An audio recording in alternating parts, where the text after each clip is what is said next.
Olá, bom dia. Hoje 7 de setembro de 2020, segunda-feira.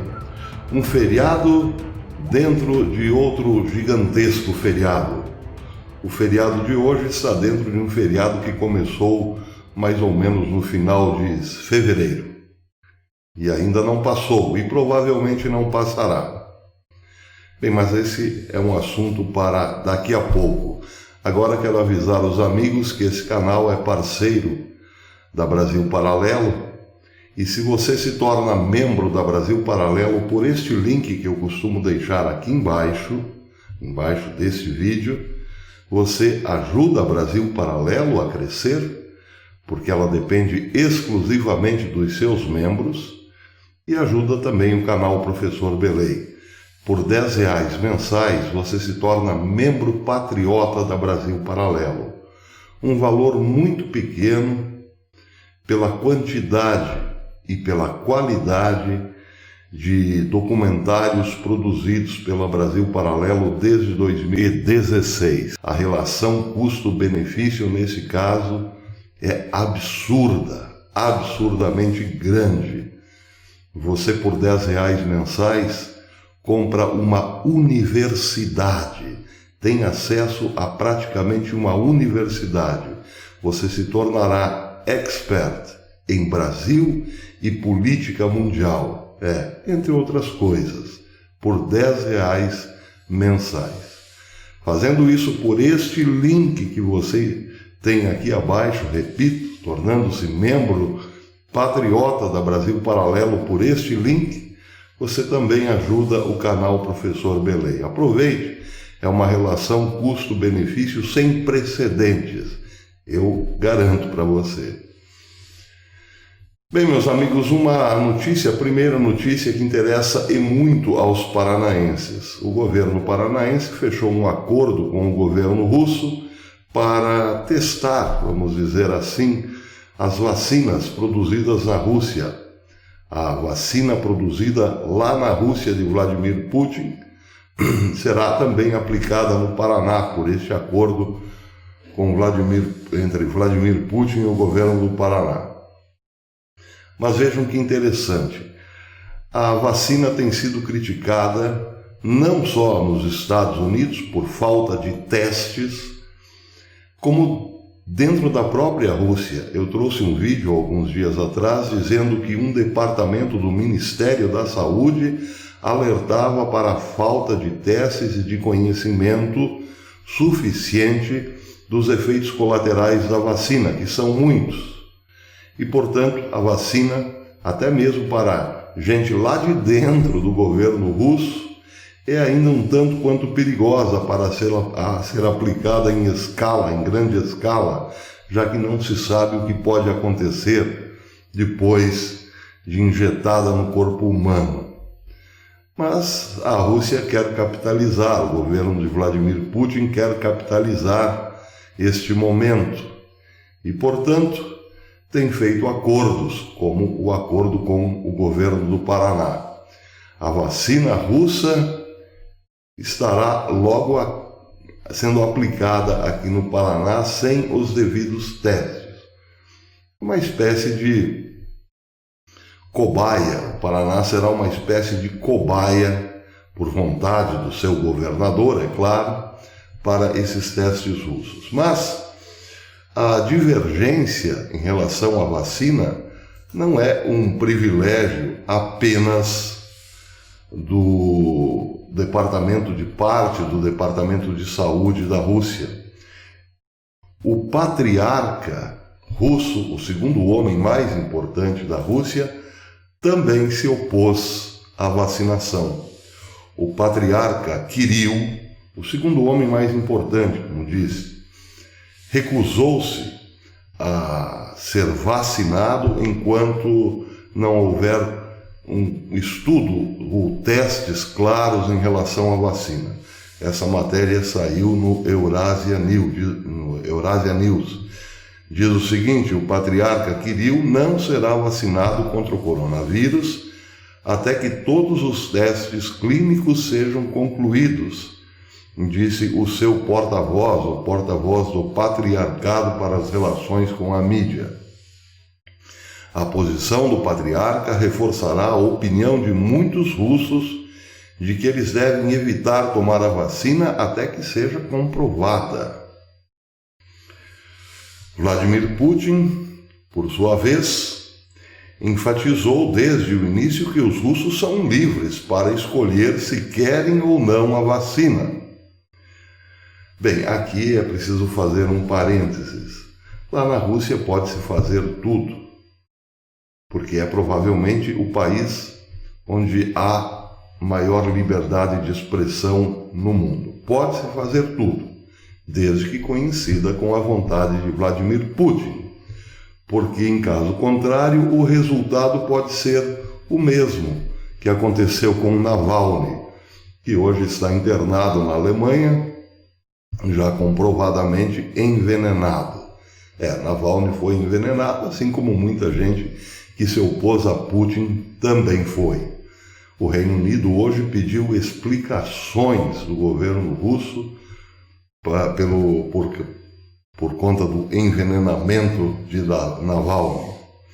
A matéria diz também que a decisão de Kirill de expressar a relutância em ser vacinado não apenas complica os planos de Putin, mas também abala a insistência do Kremlin de que a vacina russa é segura e eficaz.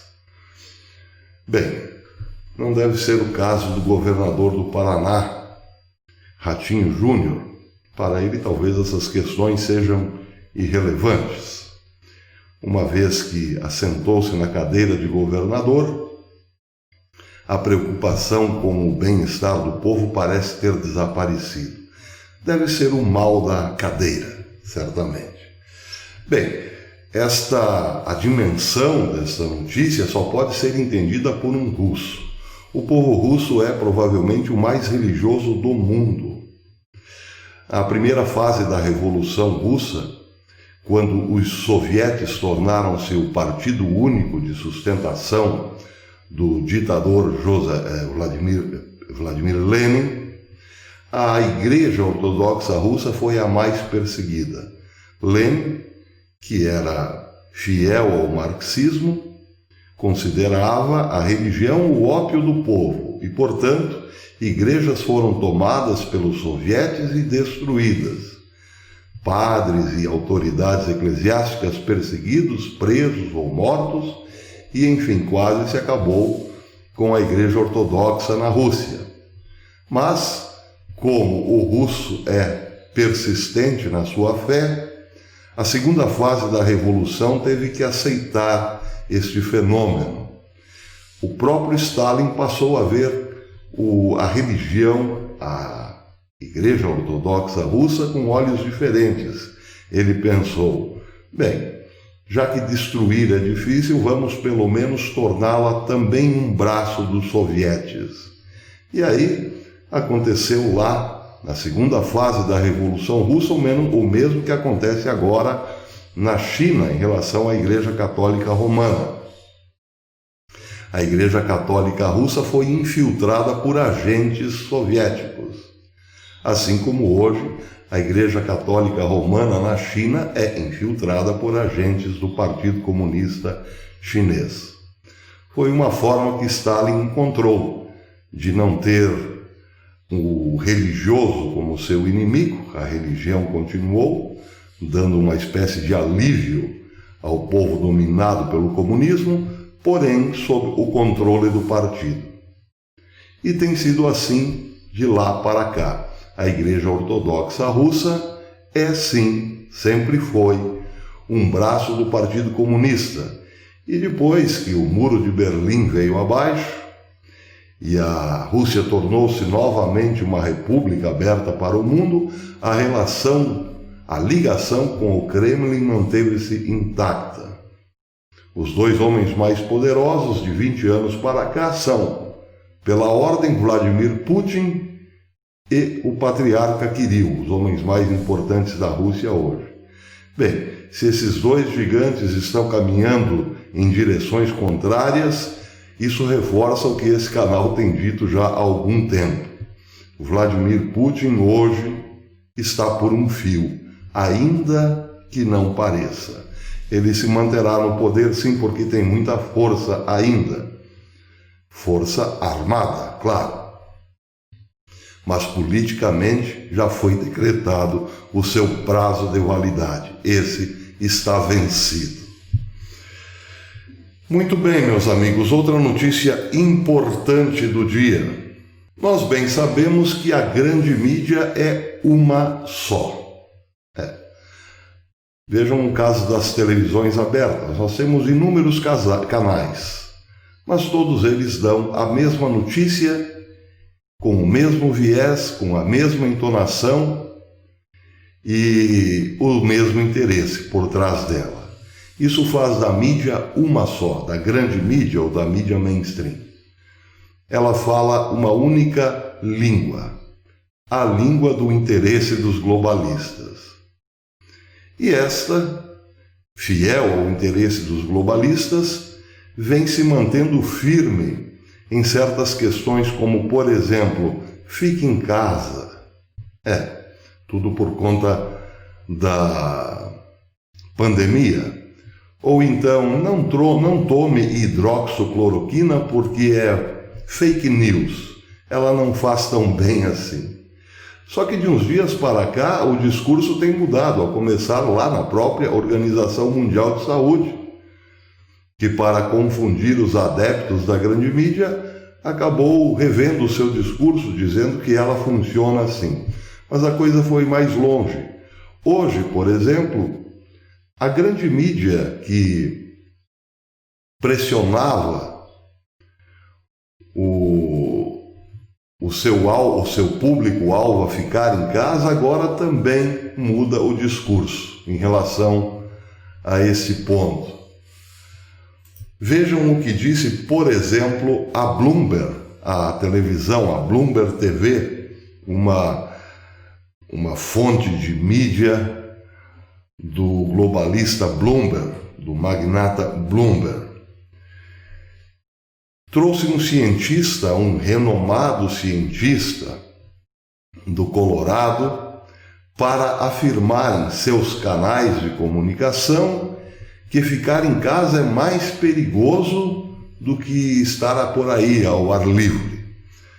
A matéria saiu agora há pouco, saiu hoje no Infobae e diz o seguinte: o prestigioso, é sempre prestigioso quando se trata de alguém para falar desses casos, o prestigioso professor de Química José Luiz Gimenez, membro do Instituto Cooperativo de Pesquisa em Ciências Ambientais da Universidade do Colorado, pesquisador muito citado na literatura científica, o que não é fácil ser comprovado, e pertencente à associação, o Conselho de Pesquisa para Aerossóis e União Geofísica Americana, alertou a outro canal midiático globalista, a revista Time, que o Covid-19 é transmitido através de aerossóis, micropartículas suspensas no ar, e que, portanto, sistemas de ventilação, como o ar-condicionado, que não possuem os filtros adequados, são 20 vezes mais perigosos do que o ar que está lá fora. Daí porque o conselho do mesmo cientista renomado de que é mais seguro estar lá fora do que cá dentro. Segundo Gimenez, ouvimos falar de eventos superdifundidos, onde uma pessoa infecta muitas, e esses eventos ocorrem em bares lotados e reuniões familiares, mas não em manifestações ao ar livre.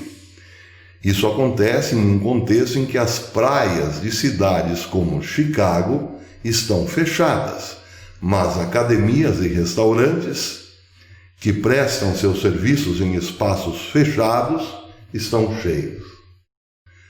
Bem, é claro que é preciso perguntar para a grande mídia: mas vocês nos dizem isso somente agora? Não foram vocês que em programas sensacionalistas todos os dias entravam em nossas casas para nos colocar medo e terror, diziam para ficarmos em casa? E não foram os prefeitos e governadores que proibiram o simples andar nas praias, ainda que desertas?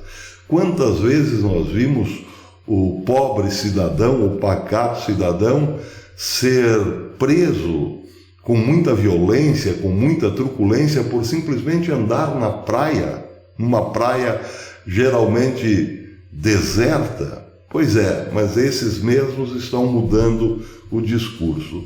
Por que será?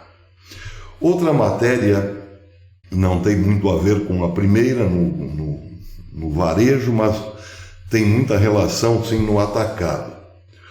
Fala de um alimento que está se tornando muito popular em certas regiões da África. Ele é tradicionalmente comido como lanche, mas depois da pandemia de coronavírus, esse alimento tradicionalmente comido como lanche em alguns países da África transformou-se num prato de resistência. Estou falando do rato, ou camundongo, para não deixar a matéria muito pesada. Os camundongos do Malawi tornaram-se um ingrediente essencial na dieta da população mais pobre, ameaçada pela fome. Claro, ninguém vai comer rato se tem à sua disposição alimentos mais saudáveis. A matéria também está no Infobae. Diz: ao longo dos 320 quilômetros de estrada que separa duas cidades importantes do Malawi, dezenas de vendedores oferecem aos viajantes espetos de carne do roedor. Nós caçamos o rato para viver. Usamos como complemento da alimentação diária e vendemos aos viajantes para ganhar dinheiro, disse o agricultor Bernard Simenon,